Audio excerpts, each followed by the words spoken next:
It's high noon.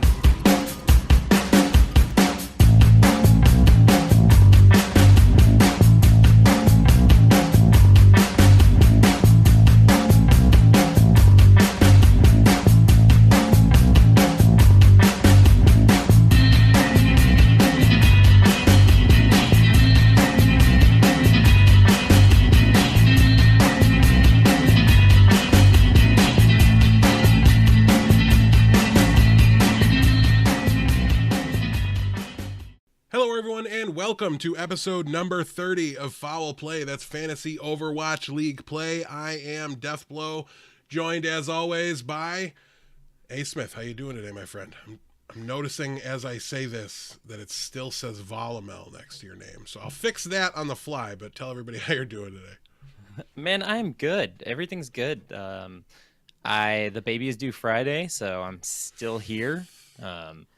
May not be here the next two episodes. Sorry, but not sorry. But yeah, everything's been going good, man. Life is good. My sports teams did really well this weekend. I really can't complain about anything. But I did go 1-1 in the league, and I guess that's the one thing I can complain about in the pro leagues, because I lost to the highest, even though I had the second highest score in the league. Happened to hit against it's the worst feeling when you just run against somebody that had three Boston players and you can just buck Boston. That's all I really care about.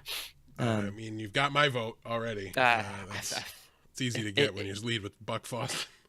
That's it, man. That's it. And Boston just got me real hard that one this week, and I just slept. If I had been playing anybody else, I would have won. But hey, was it the raw? It was the raw scoring league then.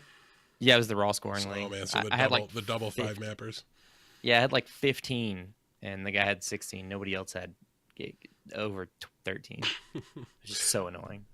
Well, us champions over here go 2-0 in the expert leagues this week. I won them both again. I'm basically just unstoppable. I lose when I don't want to stretch too hard to fill my rosters out during the short weeks. That seems to be about it with these expert leagues. I even defeated the Blevins to take sole possession of first place in the Podcasters Showdown League. It was 962 to 829. He took a little bit of a gamble on Striker, and it bit him hard, as San Francisco did not go to that particular well. But yeah, otherwise cruising along. I'm still in second place in the Foul Play League. I think Ednar's still in first place there. So we've got somebody to try to take out. I think I play him not this coming week, but the week after. So I'll deal with that particular nuisance when I get to it here. All in due time. I can only beat him when I'm allowed to play against him, That's how the rules work. And I mean, unless you're the owner league and you can change the schedule on the fly. Oh, you're totally right. I can just play against Ednar this week if I want. You could. All right. I can almost guarantee you no one would notice. Probably not notice. Well, Ednar probably would. I would guess he's paying pretty close attention. But shout outs to all the commissioners out there. I was joking. Don't do that ever. Don't abuse your powers. It ruins fantasy. Don't do it. But make jokes and maybe like jokingly threaten it or something like that. That's fine. But all right, moving right along, let's talk about some leaders and feeders from week 1 of stage 2.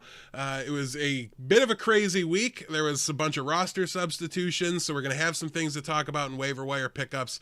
We've only got 2 of us. Let's make good use of the time. I almost called you Blevins. Asmith, start us off with some supports here. 1 or 2 of them, however many you want to take. All right, I'll kick off the first one. Man, this guy finally got there. Finally got his value for the week. I mean, like, Badosin, drafted in the top round, has not been what his value is. Finally got there, first in both scoring formats, 351 and 204. I mean, the guy just finally. Maybe London has figured it out, and I guess London playing not goats helps. So I guess that's the solution there. And I'm going to let you take the other 2 because I can't stand to talk about Boston this week. I mean, neither can I. Aim God was in second place. He had 318.54, and Raw, and then he had 178.52 in best. Buck Foston is all the analysis we're giving you there. He's one of the better flex supports. Continue to play him. What do you want from us? And then the surprise of the week here is Kodak, who had a pretty solidly productive fantasy outing. He came in fourth among flex supports in the raw scoring, 268.22, and he was fifth in best, 158.16. Did not, even with his fourth place finish in best, play all of the maps for his team. He lost 6 maps, in fact, on the weekend. So despite the strong performance, we'll talk about what you might want to do with Kodak and the Dogman situation a little bit later on. I'm going to start us off in the DPS category as well. I'm going to take the easy one. Really, we just took the 1, 2, and 3 here, so they're all pretty easy. But at the top of the list was Profit. He had 333.12 for Raw and 188.64 for Best. Might not have been the cleanest week for London on the actual standings sheet or scoreboard or whatever you want to call it, but they did, however, show up for us in fantasy, which was great to see. Profit and Bedosin were very early picks. Who rounds out the DPS category here? Well, the other two, you got Erster, who with Atlanta's doing the way they are doing, I don't understand it because they didn't look all too good. But hey, he put up 297.21, and then that's for fourth in raw scoring, and a 173.20. That's second for best scoring. Erster is a good player, and I think with Dufresne gone, I think Erster is going to get more of the fantasy points here. For some reason, it just seemed, maybe it's just the meta, but it looks like Erster is going to pick up more fantasy points here. And then Blaze, whatever. I don't even care. 308.35, second, one in raw, and that's 168.93. That's third in best. Boston played 5 maps both rounds, so reverse sweeps in both games. So I guess, going 5 maps helps.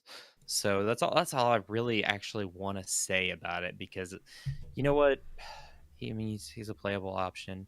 He kicked my butt, so I'm just salty. You are, and that's completely fine. And you're also 100% correct. You don't need to go too deep into why the Boston players are on these lists. They played 10 maps. Look back to stage 1, week 1. Houston played 10 maps. All their guys were at the very tip top of this list. They will remain viable fantasy starters. I saw nothing this week that makes me tear jump or want to super buy in on Boston from a fantasy perspective. The thing to like about them is that they seem to do love going to map 5s. You don't have to love that they win map 5s. Just the fact that they get there is good enough for you in fantasy. But yeah, so 100% correct there. And I will fall on the grenade for you. Neither of us want to talk about Boston this week. But in tank, we have to talk about RCK. He was number 1 on the list. 269.19 amongst tanks in raw, and 159.02, again, first among tanks in best format as well. He had probably, I think, his best performance in the first match that he had all season on the off-tank role in particular. And it's funny because I thought his Sombra was a little bit lacking in that matchup. Just some situational awareness, right? I'm blanking on I think it was Atlanta, right? The first match was against Atlanta. Yes. And Erster swapped to the Brigitte, and he didn't notice, and this was on control, and he just walks into the middle of the team and opens himself up to get locked, and just absolutely got demolished when he was trying to EMP them, because in his mind Erster was going to be a Pharah up in the sky and he was EMPing everybody else. But in reality, if he'd pressed tab, he would have seen Erster was on Brig and literally right behind him, and the moment he de-stealthed, he just died instantly. So there was some iffiness there, but you don't have to worry about that in fantasy. The fact that he's there playing a DPS role is going to increase his eliminations. It's going to increase his damage dealt overall. It's just going to be great for you in fantasy. The extra maps, it was just the perfect storm for RCK, and he capitalized on it, played pretty well, and got himself the number 1 spot for fantasy. Who are the other 2 tanks in the leader section? The other 2 are Pakpo, which is very interesting because he is a main tank and not an off tank. Yep. So it's rare to see that. He put up 237.87. That's fifth in raw, but he put up 147.17. That's second in best scoring. I mean, the Atlanta went to 5, and for best scoring, especially, that really, really helps. So, and lastly is Fury. So good to finally see these London players getting their value that when you drafted them high. It did take a second stage, but hey, we got there. 255.67, that's second, and then 145.64, that's third. And noticeably, there's another player I think deserves to be on this list, and that'd be Gesture. He's also put up the value that he did. He was I want to say he was fourth and fifth or something along those lines. He was very close in there, and so just the London tanks. Well, I mean, really, it's been all the London players really this week, but it was good to see that main tanks are actually not as bad as hurt as we thought in this meta so far. Seeing main tanks as high scoring as they have been. Yeah, the Winston, at least for the elite talented main tank, seems to be a little bit more fantasy friendly. We'll have to keep an eye on it. It is a very small sample size, but let's move into the feeder section here. And well, Asmith, it's a little bit different than we did for the leaders section at the end of stage 1. The one thing you don't have to worry about with the Valiant is their fantasy performance. They don't get wins, but what they do is put up statistics for us. Yes, I said doo-doo, so insert your childish giggling poop jokes. In fact, send them to me. I love those. But Izzyaki tops the list here. He was 36th in combined with 77.19, and then again, that's 31st in best. They only had the one match, so 77.19 points on the week for Izzyaki. This was our number one surprise flex support player. This absolutely killed people's matchups this week, I'm certain, as he was locked and loaded. I don't want to offer too much analysis here on this. It's going to be a rough go for the Valiant. I think especially with Izzyaki, you aren't going to want to go to a Lucio player. So if you don't want to transition your roster into fielding a Lucio player, you probably just need to keep rolling Izzyaki out there. And I think it's safe to say better days are ahead for him. But yeah, it was a bit of a rough go. And then Luffy as well. Much better stat line, though not what you really signed up for or expected. He was 203.87, which was 16th among support players on Raw, but only 100.95. Again, that's 22nd in best format. So he had a little bit rougher of an outing in best. Probably did just fine for you in Raw, but yeah, Shanghai's going to be a little bit up and a little bit down as the meta shifts more towards DPS play. I think you're going to see those guys. They get really, really good DPS players, and the rest of the roster is good, but not crazy, I guess, is kind of my takeaway on Shanghai. Not elite. Right. Yeah. So I think we might see the DPS players occupy a bit more of this scoring than they were able to in the pure goats meta that we had last stage. It is a little bit more of a hybrid with DPS, so I think that might be a trend. He didn't kill you. I think he's still a very good start, but maybe expect a little bit less than you were getting last stage. But don't overreact yet. Wait to see more than 1 week. And who's our third feeder here on the support list? Look, the third one is Twilight. I mean, he was already I think he was the lowest scoring fantasy flex sport, maybe behind Guido. Maybe Guido was above behind him, but he put up 86.46, which is 33rd in. He put up 86. Well, he put it same numbers in both. They only had one match, which is 33rd in Raw and then 25th in best. It wasn't the worst thing ever, but I will say noticeably Slime scored more points than he did, which is very, very interesting when the Lucio scores more than the Zen. Now, I do believe Twilight played more Ana. I believe I saw that there was some Ana play in there, so maybe Ana's doing numbers differently within Zen. It could be an interesting stat to look at. I'm not 100% sure on how that's all going to flow. It's definitely weighted differently, right? Because it's almost all in healing and not in a mix of healing and damage, which is a little bit rough. But overall, the supports should still skew not towards Lucio. It should still skew to flex support. So it's definitely interesting and something to keep an eye on for sure. The thing about the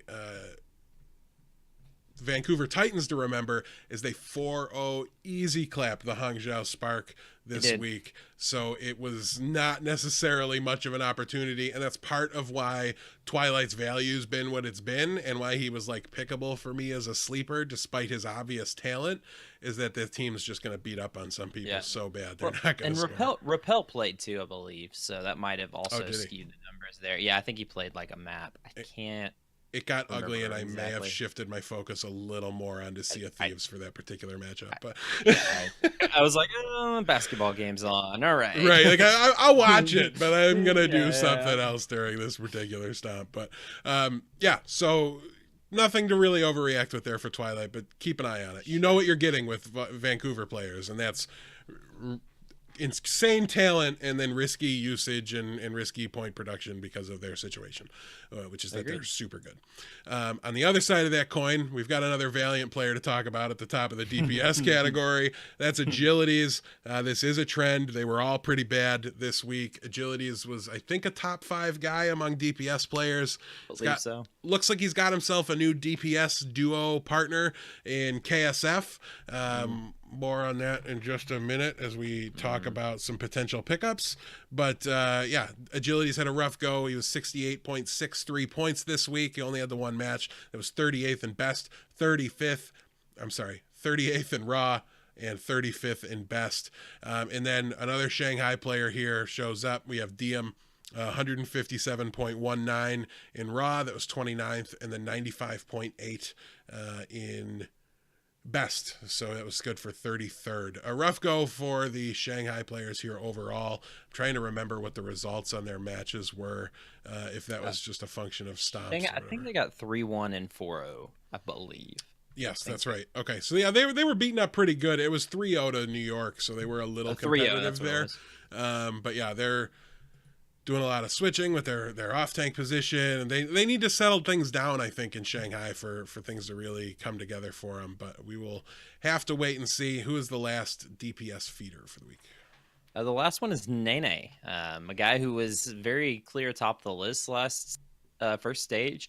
And when I noticed they were rolling him out, I was like, well, maybe Nene is going to stay where he was, because it looks like he was playing every map, but 223.27 in combined, and then 118.515 in best. That's 15th and 25th. 25th is not really where you want your DPS, 1, which I think a lot of people were probably playing him as a DPS 1. And that's, DPS 2/flex option, I guess. So, may not have sunk you, but definitely wasn't producing what he was. And I think this new meta showed a little bit of that. I don't know if, and now, I mean, they did 3-0 against Shanghai, so that does have a little bit of skew there. So I don't know if it's just that, and I'm not even sold that Nene is going to be the main DPS this whole meta. Like, there's still a very high chance that we see like Flower or Sabiolbi or somebody else just randomly pop up as this meta continues to evolve. So I would still be very leery of Nene.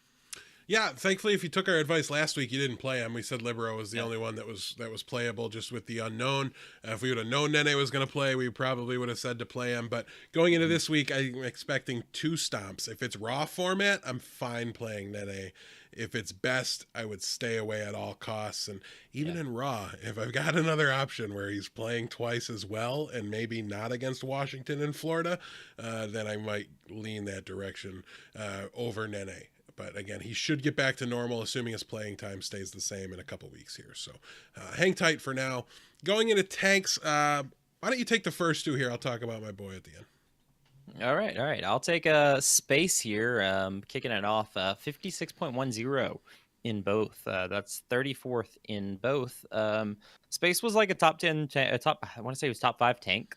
Mm-hmm. And golly, did all these Valiant players just, this new meta, this stage, I don't know, man. There's something in the water, and it smells bad.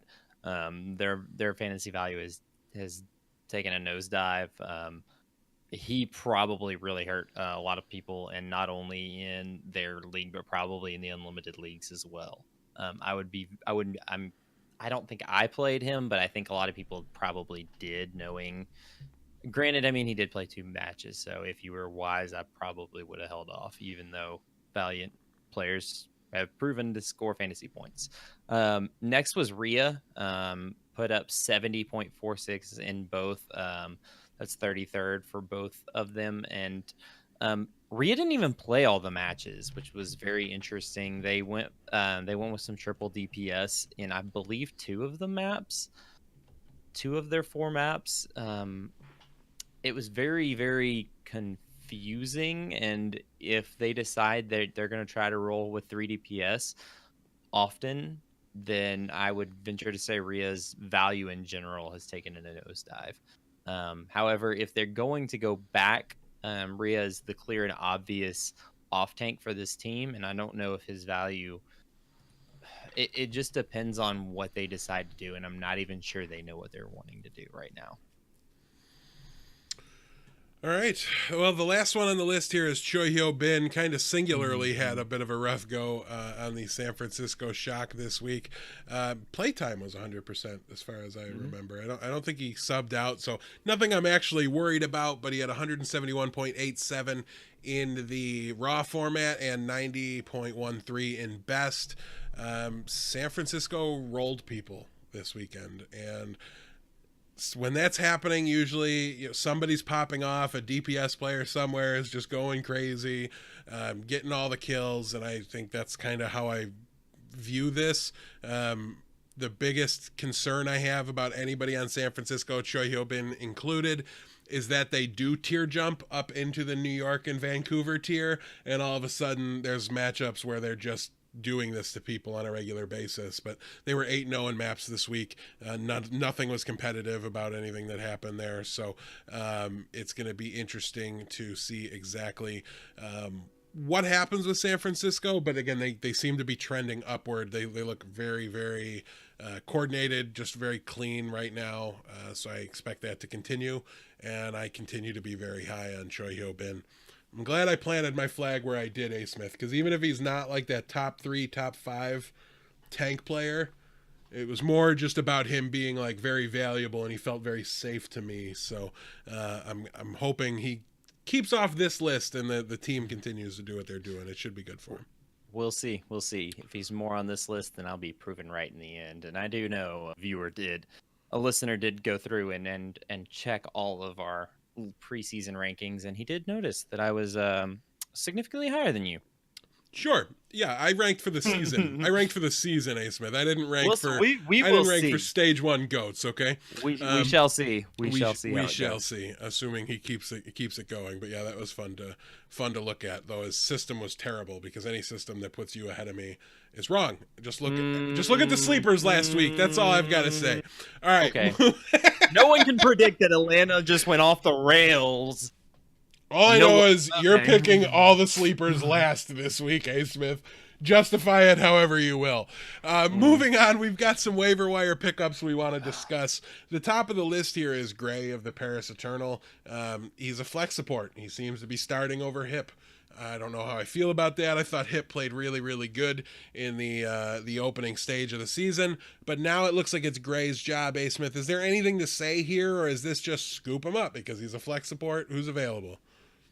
I mean, yeah, I would definitely scoop, especially in deeper leagues, scoop him up. If you're in like a very shallow league, you might not necessarily need him. Everybody might have 3 flex supports that are not in that necessary, and I'm not sold that he's going to keep the job, to be honest with you. It does seem new coaching staff, new outlook / new players, and I'm not even saying it's just the stage, because I don't think Hip would be bad for this stage. So we'll have to see. But yeah, I would probably go ahead and try to slot and pick him up, especially in deeper leagues. All right, another one we want to talk about is we've got actually a pair of players that, well, let's just be honest, they're the reason you're picking last in the sleeper conversation this week. We've got Kodak and Fred, also known as FRD, also known as Fried, also known as Ford, from the Atlanta Reign. I'm curious what you think here. Both of these players So Kodak played 6 of it was a 5 mapper and then a 4. Okay, so yeah, he played 6 of the 9 maps for the Atlanta Reign this weekend. Lost literally every single one of those maps, but it seems like there's a shift there. And now Fried played every single map for the Atlanta Reign this weekend. Dako did not touch the stage. How are you reacting to this? Do you think these are permanent switches in either case? What are you doing as a fantasy owner? I don't. First off, I don't think they're permanent switches. I venture. I would hope that Dako is just sick, and that's the problem. Either that, or his English just isn't good enough to calm with a mostly English roster. And I mean, that's really my guess. I don't know. It just doesn't make sense to me why Dako's not in, because he was good.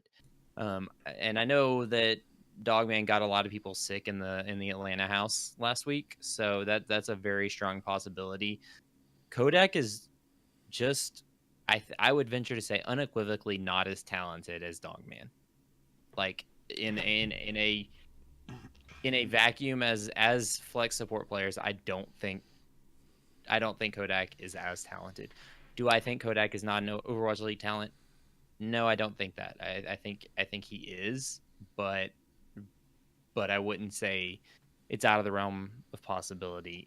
That I think he's a backup. Yeah, I was gonna say Kodak to me is a very Yeah. viable, very strong backup. He plays a Uh-huh. safer style than somebody like Dogman does, so maybe he dies a little bit less. Maybe that's something you want in like a replacement player Yeah. that's coming in the event of an illness. And I kind of hope that's what this is that it was an illness and Dako and Dogman just weren't feeling their best, and hopefully they get back, because I think that's the best form of Atlanta is Dogman Yeah. and Dako.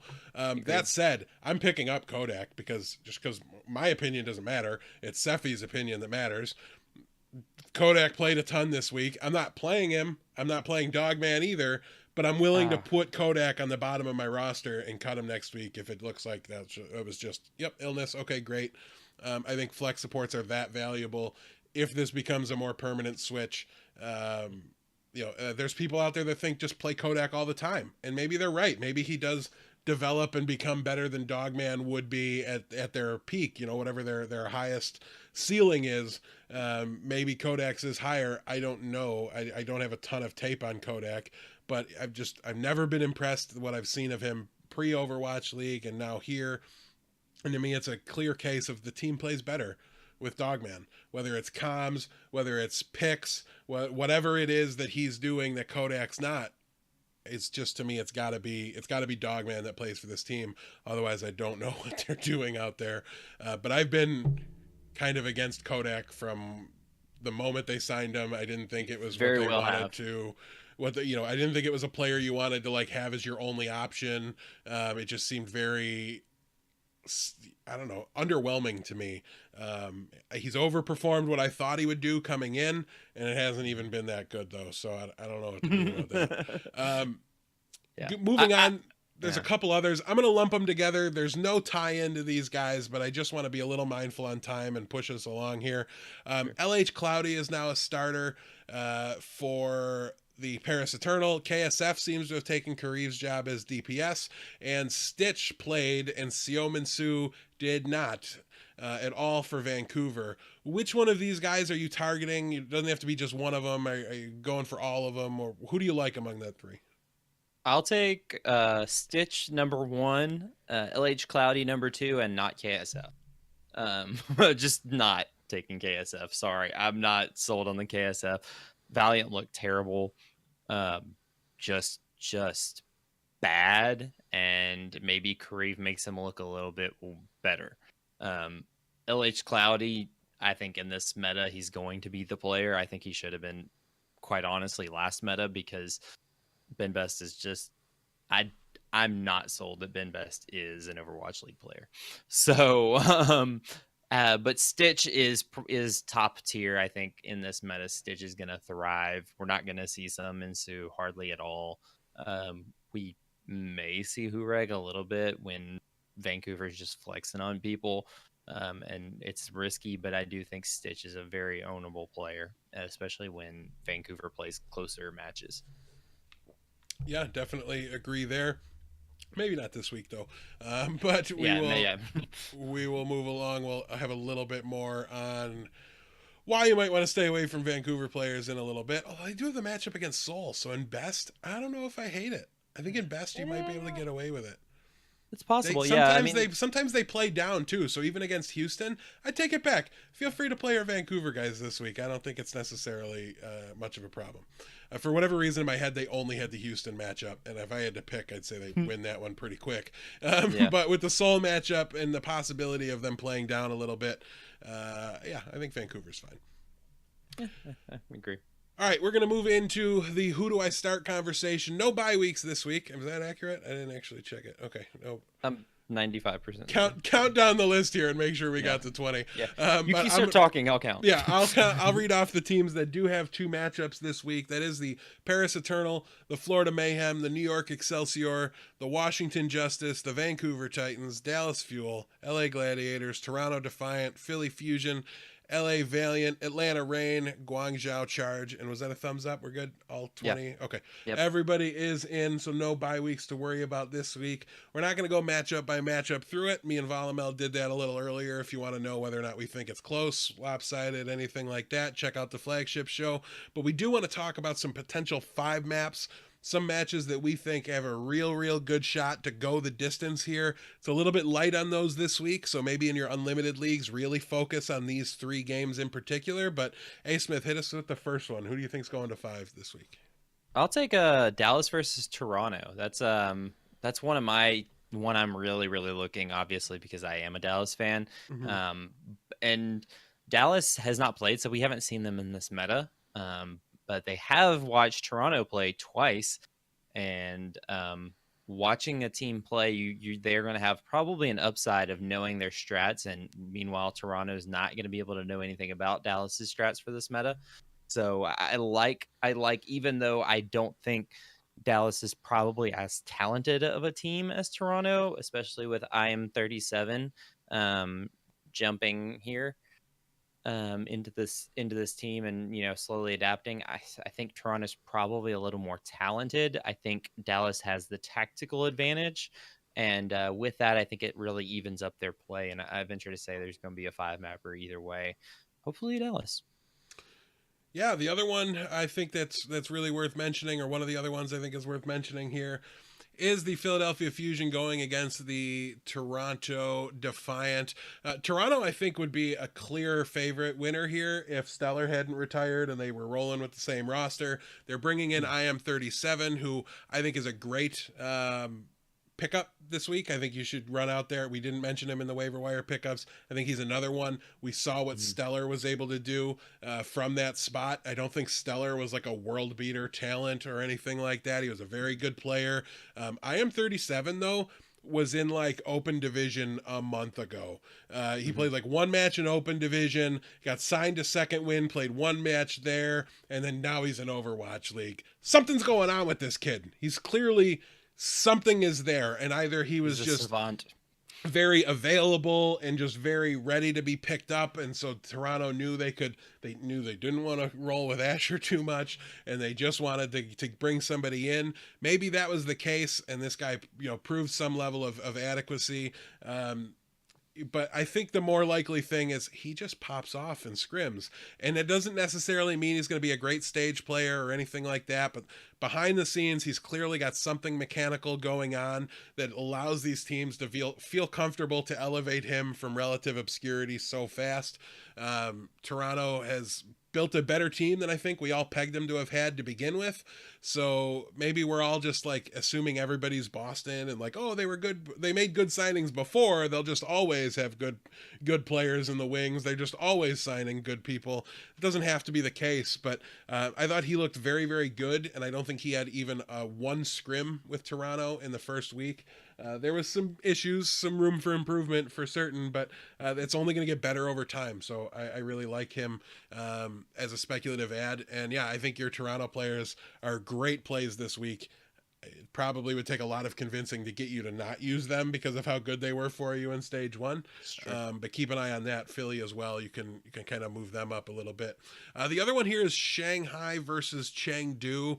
Chengdu is just that consummate wild card, and I personally have Shanghai winning this one, or no, Shanghai losing this one in kind of convincing fashion. I think I actually picked it as a 4-0, but I said at the time when I did it, I'm like, this is just me wanting to like root for the innovators and the fun team a little bit. Shanghai could easily keep that one very, very close. And right now, you're just looking at them as both teams that are kind of in the middle of the pack. Anything to really add on Shanghai versus Chengdu? Is Chengdu what we all wanted Shanghai to be last year? Because that's how I feel like they really are. Like as a team, they should have just been that crazy wild card team. Shanghai should have been. I mean, they should have gone. They should have gone to that. But Chengdu's so much better because they rolled out that way. Exactly. And they're like, men can't play Reinhardt, so they're like week 4. They're like, let's show them the Reinhardt composition. They'll never see this coming. It's like it's amazing. They're playing 4D chess, and they're 17 moves ahead of everybody at all times. They're just so much fun. I don't even like them at all, but I love them. Like I just love watching them, but they're nothing to me, but they're everything to me at the same time. It's I have a weird relationship with Chengdu. I have a theoretical question. Why doesn't everybody just embrace their own style? Like I get it. Like meta is better, but like we've noticed that Chengdu can do random stuff and work because they're sheep. Everybody's sheep. It's in their head that the meta has to be solved and that you have to conform to it. And to me, that's insanity, right? Like, Asmith, we're sports fans. We know. What is the NFL all about right now? It's just everything. The quarterback, pass the football, spread the offense out. RPOs, right. But at the same time, what did the Tennessee Titans do last year, right? Like they just gave Derrick Henry the ball, ran it down people's throats at the end of the season, and beat teams they weren't supposed to beat. You have to do what you do well in order for anything else to matter, and work within the confines of the meta game. And Chengdu, I think, does that, but you do not have to play the metagame to find success, especially in a format. Maybe you have to when it's weekend tournaments, right, A. Smith? When you just need to go out there and win that one tournament and spike that. This is Overwatch League. If you need to just scrape by on a 3 and 4 stage because you can't play the meta, but you can play dive really good and beat up on some teams that you're just mechanically better than, do what you need to do. Teams shouldn't be scraping and clawing and playing things they're terrible at just because it's supposed to be good right now. If you can't do it, you can't do it. And I'm hoping we get to that point at some point, but I have no faith in that for Overwatch. One day we're gonna have coaches that coach and aren't cheap. Like, and I know it's like seems like a real big slam on all the coaches right now, but to be honest, like one day these coaches will see, like, you know what, we just need to play to who we are. Like London should have just played dive, and they wouldn't have had a losing record stage 1. I can almost guarantee you. I agree with you. I think coaches right now are Overwatch coaches. They're not team coaches. They don't understand the players. They don't understand that. It doesn't matter what's best. It matters what we do best. What gives us the best chance to win. And if that is to do what Chengdu did and never conform to that metagame to begin with and just say, we don't have it. We tried it. We scrimmed on it. We sucked at it. I think we're better off trying this. I think more teams need to try that, do that. Trust themselves, trust their own analysis. Don't try to fit a mold that somebody else set for you. That's it. Yeah, the metagames change because teams don't do that. That's how GOATS got here, because there was a tier 3 team that said, well, we can't do that, but we can sure run a bunch of these tanks at people and surprise them. So it worked, and it became good. There's no reason that can't happen in the top tier of play either. One day. Moving on, we got some potential oofs. There's not going to be much analysis needed on these. A. Smith, talk to us about some of these here. Just take half of them. Okay. New York's going to crush everybody. They're playing Washington and Florida. So New York versus the 2 joke teams in the league. Well, okay. Sorry, Valiant's not in there. All right. Anyways, New York's playing Washington and Florida. Washington may catch a map if they're lucky, if New York decides to flex on them, which is a non-zero possibility that New York just styling on these teams and throws out random players. We could see Flower. Who knows? So that's the only possibility there. And then, do you want me to take this one for you? We're going to say the same thing regardless. Okay, Vancouver's going to destroy Houston. I'm sorry, but there's multiple. I'm high on Houston. There's multiple tiers separating them. Houston might steal Koff. I honestly want Houston to show nothing.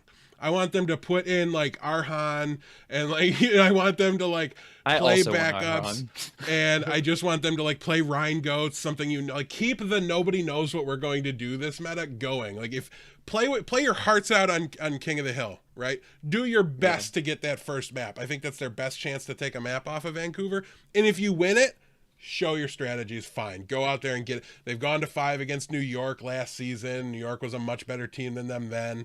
Surprises have happened. It's not insane, but these aren't even like the best maps for Houston on the stage, and it's not likely to go well for Houston here by any stretch of the stretch of the imagination. I just want them to just throw it. Just do you want Bastion Symmetra comps? Because that's what I want in this match. Sure. Let's see it. Give me anything, unless they want to run Bastion Symmetra in weeks 3 through 5 of this stage. Then absolutely under no circumstances show that. But I sure hope that's not the plan. So yeah, let's see it. Please be the plan. The other potential oofs here are the San Francisco Shock, who just look super impressive right now, going against the Guangzhou Charge, who still look lost in a meta that was maybe supposed to favor them a bit. What are they doing? Like, they just look terrible. I don't know, but when they figure it out, hopefully they'll clue us in, but I don't know that they've figured it out yet. It's so crazy. They were one of those teams. They were another Paris, right? They started super strong, and then now we don't even really know what they are, but they've changed less than Paris has. So it looks like, they're not trying either. Who knows? Guangzhou, get it together. And then the last potential oof here, it's sad. This was like the highlight of season 1, the battle for LA, Gladiators versus Valiant. Gladiators appear to be a good to very good team. The Valiant are a train wreck. So, don't expect too much. Valiant 3-1. That's what I'm doing. Picking right there. 3-1. Surely just based off of crowd energy. Man, I hope they're competitive within the maps for the sake of the crowd, because I do want that to continue to be super exciting and fun. I honestly wouldn't be surprised if Valiant just goes like pure crowd energy, like absorbs everything and just channels all into this one match. Like there is a non-zero chance that happens. There's also a significantly higher chance that Gladiators just do what they're supposed to do in 4-0. Also, I'm pretty sure, I'm just going to say it, I'm pretty sure KSF's bad. So let's just... He's not that good. Either put Kariv back in, or trade him to Houston to go back to being a flex support or something, or trade him somewhere that needs a flex support. There's a couple teams, like Washington could take him and probably be considerably better off for it. Like, I think the guy even wants to be on flex support. I don't know. Those are the teams that have like very upgradable... Dallas could use a flex support. Oh, no. Oh, who you talking about, Kariv? Yeah. Oh, okay. Sorry, I thought you were talking about KSF, like trade KSF, and I was like, okay, sure, why not? No, but yeah, I mean, KSF might be an option in Dallas, but he's not going anywhere. The Valiant like him, and I kind of like that they're using him now. Okay, season's gone. Let's see what we've got in him. Make a decision. And I think that's kind of the attitude here. Yeah. He's clearly shown something in scrims in the past to get his spot, to get where he is, but it's never translated on stage. So give him a bunch of stage time. See if you can get it to materialize. And if you can't, then going into season 3, he's got to go. The fans like Kariv better, though, to be honest. Like, Kariv tends to be a fan favorite for Well, he's Valiant, got a cooking show with agilities. He does, and he's... #gamer snacks. Yeah, he's good. I actually really like what they're doing with they're probably, you know what, that's probably what they're doing. They're investing too much into like fan reach out, and they're just not actually playing Overwatch. That's what I'm convinced. I think the only time they won anything this season was when Custa did Zoe's makeup on YouTube. That was I think the only time the Valiant have given me something to watch that I've enjoyed all season. So let's not have them pull back on their Custa's new network. Let's not have them cut back on their content generation here. That's what's going well for the Valiant right now. Let's lean into that. Just leave people off stage. Like, just field 4 people because you're making a YouTube video somewhere at this point. That would be so funny. Like, how memeable would that be? They're like, oh, sorry, our other guys are right like, now. Can't do it. The Sorry, video my is, bad. can the worst team in the league win a map with only 4 players? Like, I want to see that YouTube video. Maybe if they're playing Washington. Whoa, sorry. I don't know. Didn't we see that exact matchup play? Who did Washington beat? Florida. Florida. That's right. All right. Lol. Oh man, I'm dreading that matchup. I'm dreading either of those matchups, Florida versus LA. Like, I don't even want to see them. All right, well, let's move on though. We've got some sleepers to talk about, and as we alluded to earlier, I mean, from in the future, a sweep like this, I'm not trying to claim it now, or I would have done it at the top of the show. A sweep of the sleepers, a sweeper. Okay.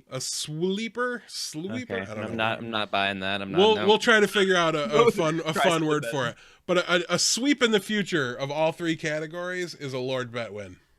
We said that last week. However, you're not including the Blevins in this, and no, I'm not sold that Blevins didn't beat you in one of those. He did beat me in one of them. He's also a part-time host, and just for the sake of it being fun, if I beat you 3 for 3 across the board, and Blevins isn't here to ruin it, that's a Lord Bet win, and the same goes vice versa. Fine. So, all right, can I change my picks? No, I'm just kidding.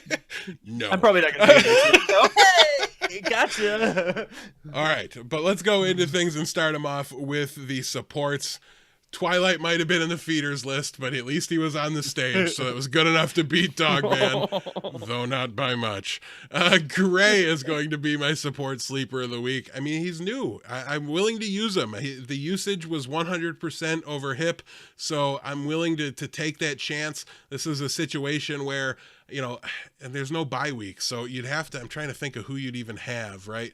Like maybe your supports are like Luffy and Raucous and Jayhong or something like that. So you need a second one. I would be willing to pick up and start Gray this week, assuming he's going to keep that starting job, just so that I have somebody that's playing twice in Raw or something like that. So yeah, give me Gray. I think he was fine. He did a solid performance. I'm not sold he's better than Hip, but for right now, it appears to be his job. So I'll take him. Asmith, who do you got?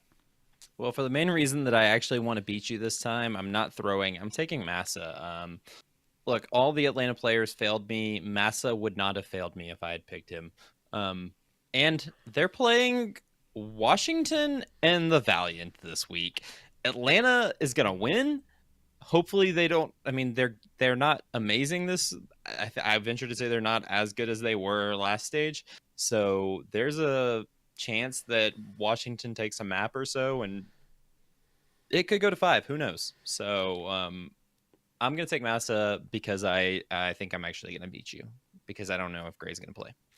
Gray's going to play, and that's your only chance. See. It's your only chance here. You just said easy clap wins over the Valiant and the Justice are your reason for wanting to play a Lucio Paris player? Paris plays Florida. Calm down. So there's one. There's one lopsided matchup. I'm just saying. But the flex support in a stop should do better than the Lucio. Dallas is going to flex on him. I'm not even sure that's bad for Gray. We'll have to wait and see. Time will tell. Flex support player is going to win. Anyways, going into tank conversation. Again, I was going up against a big fat goose egg. You took Daco. That backfired as hard as humanly possible. Hot Buzz 110 points was more than enough. I'm going to the well that Blevins went to, and I think this was the category he would have won had he been here. I'm taking Elsa from the off tank here for Chengdu. I love what Chengdu's doing right now. They seem very forward thinking. They're very aware of what's going on in the meta, as I just double check to make sure Elsa is in fact from Chengdu, since I've said it like 3 times. Okay, I get them mixed up in my head every single time, but the one that's the Giga Chad. He's not the Giga Chad. That's Among. Yeah. Anyways, yeah, we'll we'll move on. I didn't get it wrong. I wasn't losing my mind, so I don't have to justify anything.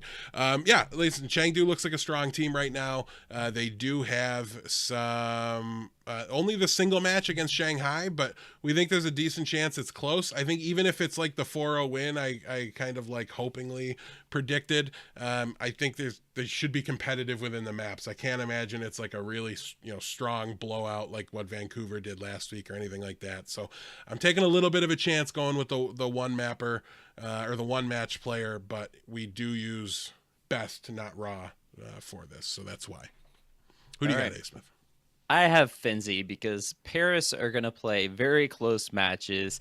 And look, Finzi plays Soldier 76 in this meta for some reason. So actually, because he was a Soldier 76 player with 7 snakes, is that what the 6 snakes maybe? I don't know. Do you remember? I think it was 7, but I can't remember. It was some number of snakes. Anyways, he was a Soldier 76 player back then, and hey, he's playing back on what his heart wants him to.